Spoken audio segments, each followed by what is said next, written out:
My name is Miranda, and you're listening to the Dungeon Speak podcast. Deco Noir, a large bustling city that sits on the border between the birthplace of technomancy and a large forest filled with fey magic. The city acts as a neutral ground between the two regions, combining natural magic with artificial magic. Although the land was considered neutral, it was not shy of conflict between the magic users. An elite force of mechanical beings guarded the city alongside police of the crown using divine magic. However, they were not the only ones. Within the city lies a church, beautifully decorated with stained glass images of gods and goddesses. On the outside surface, everything seemed to be like a normal church. Priests, priestesses, and many seeking patronage visited the church frequently. However, beneath the large marble structure lies a secret. A guild hall of individuals who take care of what the police will not. This guild can work alongside the police and perhaps sometimes against them. This was home to many. This was the Guild of the Hidden Eye. Those within the guild disguise themselves as priests and priestesses running the church above. Down below, they would train themselves on how to strategize, steal, capture, and even kill what the police would not. The guild and church were run by one individual known as the Warden. He was the one who was in charge of gathering unique individuals he deemed worthy to be members. One of those members came to be known to the public in later years as the Phantom Blade. Guild members knew her as Naskita, or Key for short. The Warden welcomed Naskita at 2 years old into the church. Upon her arrival, there were the horrified expressions of those who came to pray in the church. They caught witness of the small child in the arms of men covered in blood. With every wail, her sharp, shark-like teeth became visible, her long tail dangled below her, and her piercing yellow eyes darted around the room. Those who saw her in the church called her a fiend, a curse, a bad omen, and more. People were scared of the demon child whose cries echoed off of the walls. The people were scared because of what she looked like, but the guild members' presence had nothing at all. When the warden approached, those who feared the demon child fell silent as she cried. With a smile, he proceeded to grab her and hold her, cradling and rocking her back and forth, humming a calming tune. Her cries slowly hushed as she began to fall asleep. The warden declared her a test of the gods. He proclaimed that if a demon child can walk a righteous path, then those who follow can seek salvation alongside her. Those within the church were like putty in his hands, hanging on to his every word. Of course, it was all a show. Naskita was a child born of blood on the altar by his command. A sacrifice gave her a life in the world she would live in. The Guild of the Hidden Eye called her the key to the beginning of a new world magic. Malice magic.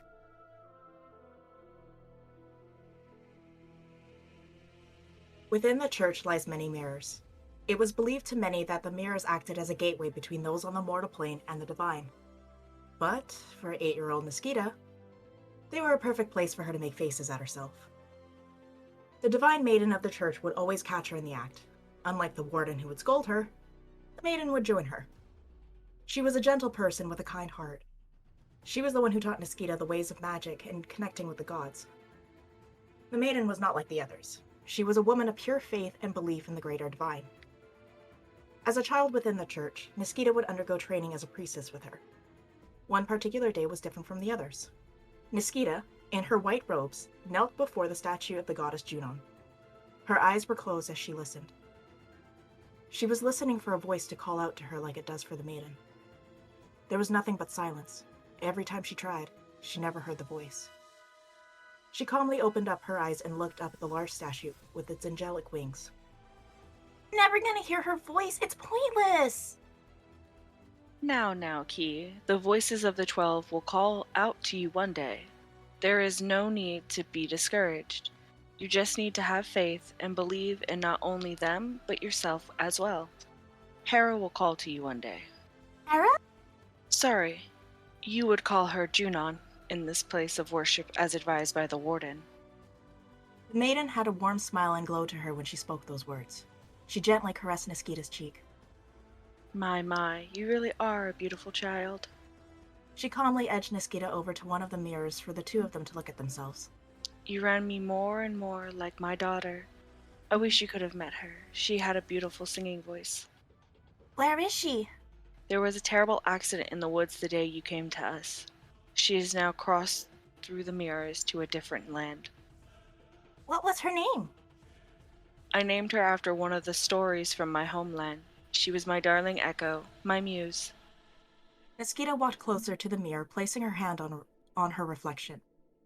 The second her hand made contact, the glass shattered in a crackly blue energy and an echoing scream pierced her ears. The maiden pulled her quickly away as pieces of glass fell to the ground.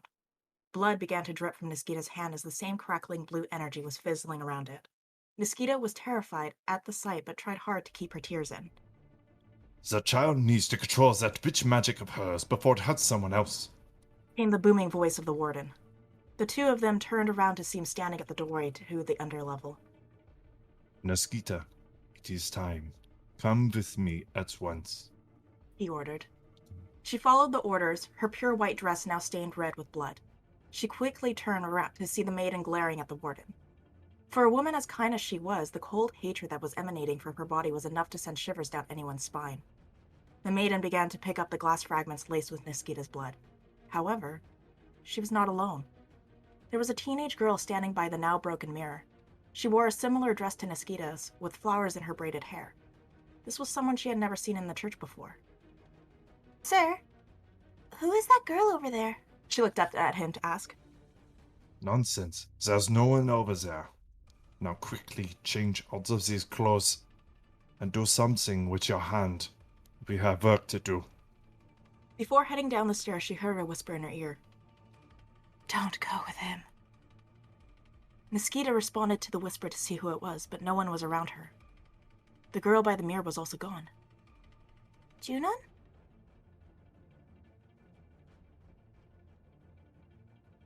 It was warm to me. Everything around me was warm enough, even though it was a cold day in the city. I was bound to the statue of Junon as the flames surrounded the area, my flesh burning along with the malice that had overcome me. The bodies of the guild members strewn all over the ground from the massacre caused by my bloodied hands. But when I looked at my hands tied to that stone, they weren't mine. I turned away from them to see him, his arm outstretched before me with that same disappointment across his face. He was covered in blood and barely standing as he cast his magic from that damned book. This was his fault. I never asked for any of this to happen. My whole life was his fault. I was his puppet, his pawn, his toy to bring about a new world of magic. And for what? All of the lives I have taken? All of the lives that were taken from me? He wanted this new world to rule for himself, and I was his catalyst. But it was finally over. And I had won. He couldn't control it, and neither could I. I closed my eyes and let the darkness take over, my body feeling colder as the whispers of the dead were finally silenced. But there he was. It was his voice that spoke softly to me. Well done. Feel proud of what you've accomplished, but now is not the time for rest. Wake up, Naskita. I still need you. You have a job to do. My eyes opened as I sprung upright, feeling the pain from arrows digging into my body.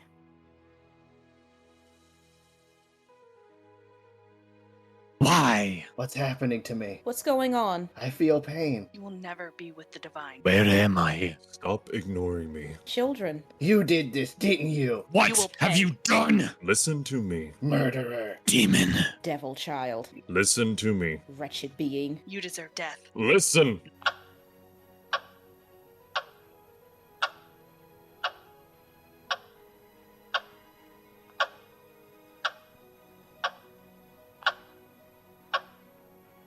I pulled my face up from out of my hands and stared at the clock that was on the wall. The golden pendulum swinging back and forth as the room finally fell quiet. Are you okay? Came the calming voice of the maiden. She sat at the end of the table in her usual white gown, sipping a small cup of tea. At the other end was Phloxura, my best friend from the forest, my partner in crime. As a centaur, he usually stood tall and proud, but the look on his face was of worry. These incidents have been happening to you more frequently, I've noticed. It seems like after every mission it happens. It's been getting progressively worse over the last year. Have you told the warden? He says it's just all in my head. And what if it's not? It doesn't matter. He wants me to continue to get stronger and learn to control my magic. He keeps saying to keep myself under control and to not risk everything that he's worked for. I placed my head back down on the wooden table as Flockshire came around and placed his hand on my back. Maybe I should work solo until you figure things out. I sprung from the table. No! You can't go out on your own. We've been partners since we were 13. I mean, we're lock and key. I get us into places and you keep people out. I get the info into the assassinations and you handle the guards and keep people from poking around. It's what we do. Flockshire looked down and let out a sigh. It seems like after every assassination, you have one of these episodes. Besides, there is something that I've been meaning to tell you. I've been drafted to fight in the war. My heart sank. After the death of the king, a full-scale war had started up between technomancers and natural magic users. Flockshire's homeland was at risk due to the high output of magic. He was growing increasingly worried for his family's safety. It was only a matter of time.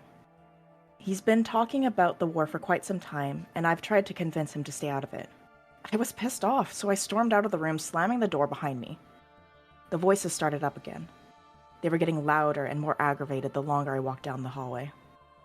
Grabbing my head out of pain, all I could hear were their screams within my own frustrations. I opened the nearest door and slammed myself up on a bookshelf. A book had fallen off from the top shelf, hitting my head, causing the voices to immediately fall silent. I realized at this point that I was in the warden's study room. The book was some kind of grimoire. It was black with some kind of purple tendrils all over it. I opened it up and saw a ritual. A blood ritual that involved magic of malice. Good. You found it. I looked at the mirror that was in the room and saw the little girl that I saw many years ago. She was standing next to me in the reflection wearing the same white dress. She smiled as her body began to emit a black smoke. Words came out of her mouth, but the voice wasn't the same. It was his. You've ignored me for far too long. Now, will you finally listen to me?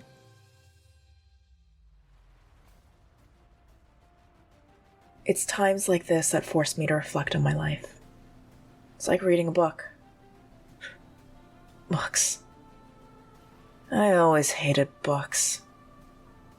The maiden would read books on the divine to me, while the warden forced me to read books he deemed useful towards my development.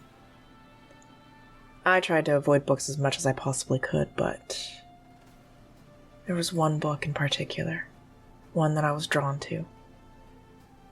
It was a book from the warden's office. The book was in a different language, and I couldn't understand it. I hid it from everyone and covered it in a cloth wrapping. I didn't want people to know that I had this, especially the warden. Most of my days were dedicated to trying to decipher this book, while Flockshire, my partner in crime, well, he was fighting in the war. I started taking less assignments and focused on trying to piece together this book. I don't know where to start. The language isn't like anything I had seen before. It was months spent trying to figure out the language with nothing. I tried seeing if it was Sylvan, Dwarvish, Gnomish, whatever I had access to within the guild and the church. Tried to use it and decipher, but nothing. Day after day after day, I stared at the pages, the symbols starting to blur together into one. But I couldn't make heads or tails of it. I was running out of options. Then there was one night. A night where I sat in the church alone. I had the book in my hands in the dimly lit room, sitting at the feet of Junon with the Book of Divine next to me. Was hoping that it would help. The maiden had come inside in her usual beautiful gown, but it was drenched and covered in mud from the rain. She came in bearing news of Flockshire's death. My best friend? Dead? Impossible. He was stronger than I was. I could never beat him. No one could. He was like a storm.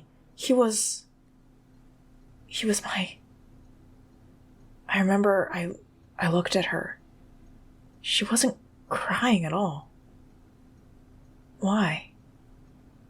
Didn't she love him? Wait, no. Where's her proof? I remember the voices. The voices began. They started off as whispers, growing louder as time went on. I could see words were coming out of her mouth, but they were being drowned out by the voices that agreed with me for once. He can't be dead. There's no way she's lying. She's just saying that. Probably because the warden told her to, so I would work. Go back and do assignments again. Liar. She's a liar. Her words were being drowned out by the voices. Screaming, yelling. Liar. She grabbed the book from my hands, throwing it across the room. One of the pages cutting my finger, allowing a little bit of blood to get on it. It was all it needed. Key, I'm begging you, please listen to me. You've been consumed by this book. I know you have been. I wanted to tell you sooner, but I needed to wait until the time was right. You need to get out of here. The warden killed Floxura, and used the war. You're lying! I screamed, lashing out at her as a beam of green energy laced in blood appeared from my wrist. The blast struck the maiden, sending her into the statue of Kios, the god of death. The force of the blast cracked her skull open as she fell on top of the book. The voices fell silent. As I came to the realization of what happened, everything was a blur. She was dead. And Floxura was dead. But both of them were gone. She really wasn't lying. And yet I killed her out of my own anger to silence the voices. No, not the voices. Just hers. The voice of the divine, the voice of someone who I cared about. She wasn't lying. She's gone. He's gone. Gone. It's just me and the warden. What did she say about him? No. What have I done? What have I done? What? No. I can't. Days went by. And I often found myself face down on the floor with bottles in hand. Downward spiral. After their deaths, it angered the warden, but I didn't care.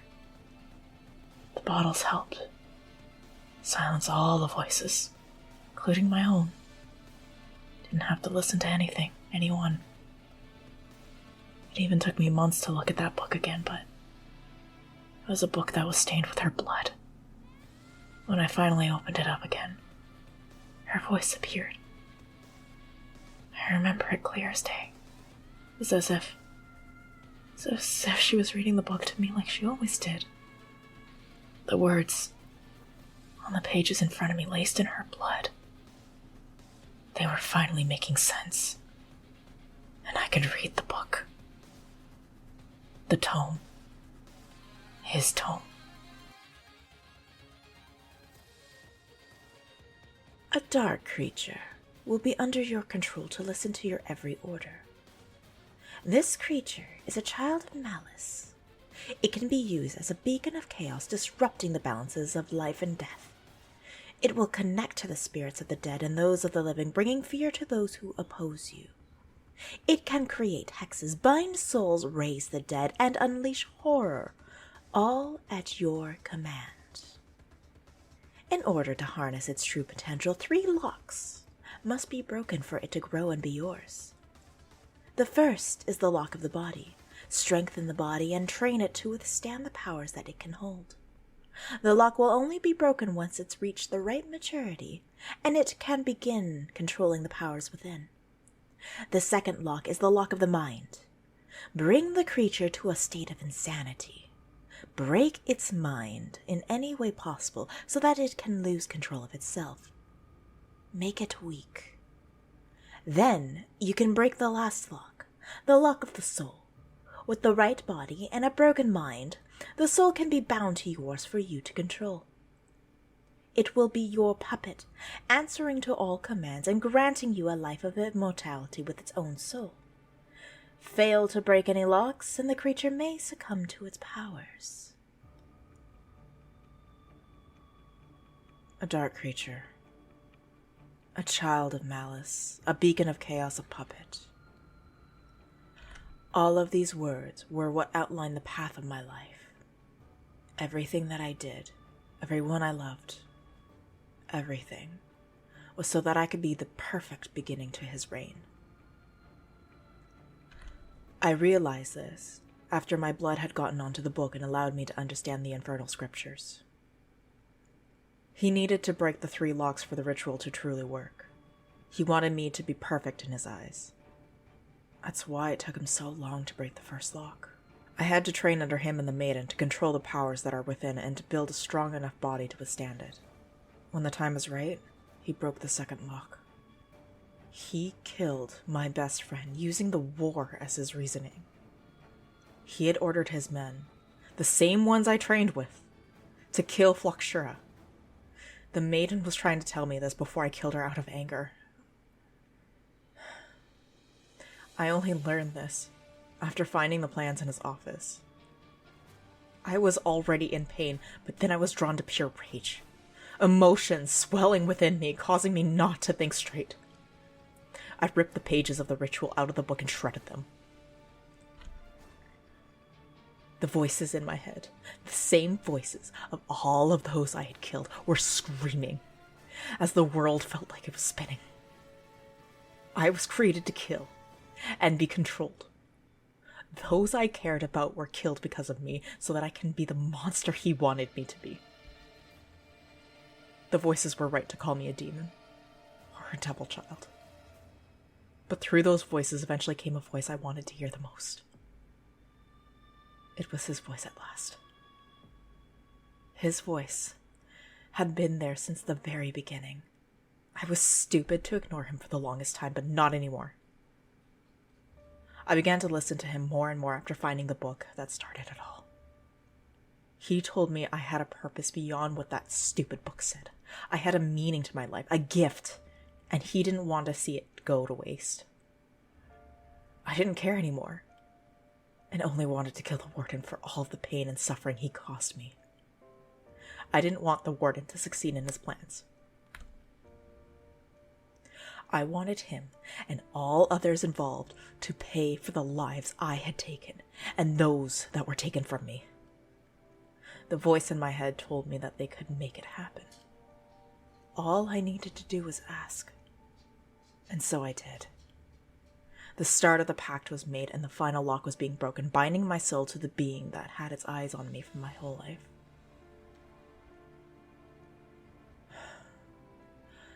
I don't remember what happened. And that's what scares me. Things were a blur after that point, but I remember the scent of blood. The screams of people. The clattering of metal. And seeing a monster in the reflection of a pocket mirror on the ground. What I saw was a dark creature bringing about chaos in that mirror. I still wasn't processing things, focusing solely on trying to kill him. The warden was standing in the middle of the cold street with his arms raised up and the tome floating near him. He called me a disappointment, claiming that I was ruining his perfect world and his perfect plan. I went after him, but I was starting to feel weak after losing control for so long. He tethered me to the statue of Junon. Using the same techniques as the maiden, he called upon the powers of Ciel, the god of thunder, to rid of the darkness. A tree was struck with lightning and fell at the base of the statue, igniting into a blaze. The blaze continued to grow and spread until everything was lit with the glow. The warden stood in the middle of it all and controlled the flames that took over the entire district. I was bound to the statue and I was too weak to break free. I was still in pain, not physically. I could hear Phloxera and the maiden call my name, and that's when I finally came to my senses. I had realized what was happening, and that I had lost control like the book said I would. But I was back in control, for now. I'm not strong enough to control this. And that made me scared. Scared that someone else could like the warden. However, the voice, no, my patron, will guide me. He will teach me, and he will show me what I can do.